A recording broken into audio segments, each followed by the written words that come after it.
ईश्वर का प्रेम, दया और अनुग्रह आप सबों को प्राप्त हो और ईश्वर का वचन आपके जीवन में परिवर्तन लाए। आज आगमन का दूसरा रविवार है। परमेश्वर हमेशा हमसे बात करते रहते हैं और बाइबल के माध्यम से स्वयं को प्रकट करते रहते हैं। आइए हम परमेश्वर के वचनों को पढ़ें, उनके वचनों को सुने और इन वचनों को अपने दैनिक जीवन में जीने का प्रयास करें। आज के पाठों का सारांश।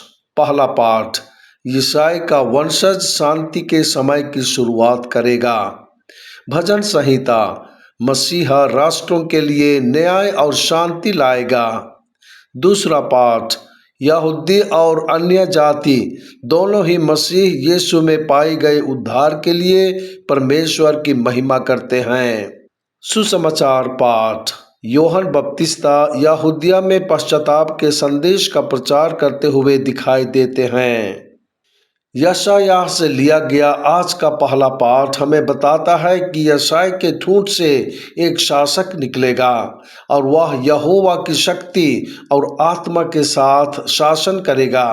वह बुद्धि और समझ से शासन करेगा। ज्ञान की आत्मा और यहोवा का भय उसके साथ रहेगा। वह ना तो अपने आँखों के देखने के अनुसार न्याय करेगा और ना अपने कानों के सुनने के अनुसार न्याय करेगा, परंतु वह धर्म से न्याय करेगा। गरीबों को न्याय और समानता दी जाएगी। वह दुष्टता का नाश करेगा और शांति और न्याय का राज्य स्थापित करेगा। इस्राएल के लोग यही चाहते थे। यहोवा उन्हें प्रदान करने के लिए तैयार था।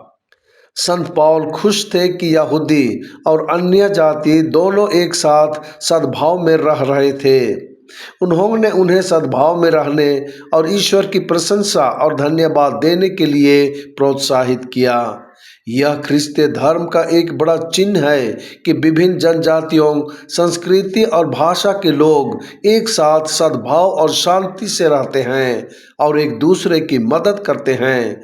ख्रिस्तीय प्रेम और एकता सभी परिवारों, गांवों, पल्लियों और समुदायों में मौजूद होनी चाहिए।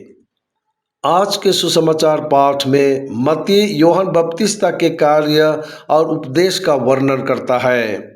यूहन्ना बपतिस्ता इस्राएल के महान भविष्यवक्ताओं की परंपरा में प्रकट होता है, जो इस्राएल के लोगों को पश्चाताप और व्यक्तिगत सुधार का उपदेश देता है।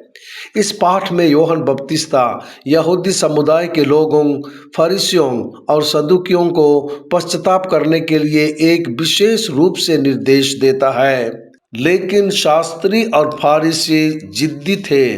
वे खुद को बदलने के लिए तैयार नहीं थे। वे लड़ने झगड़ने को तो तैयार थे, पर अपने को बदलने को तैयार नहीं थे।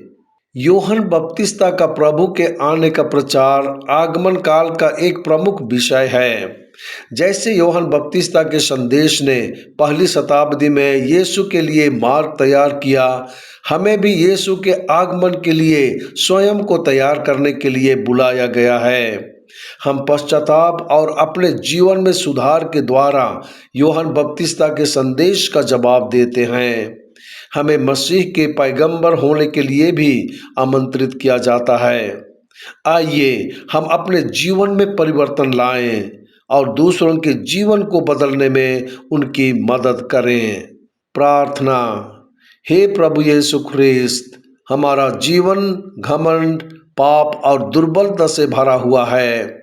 हमारे जीवन को बदलने और हमें बेहतर इंसान और ख्रिस्तीय बनने में हमारी मदद करें। आमीन।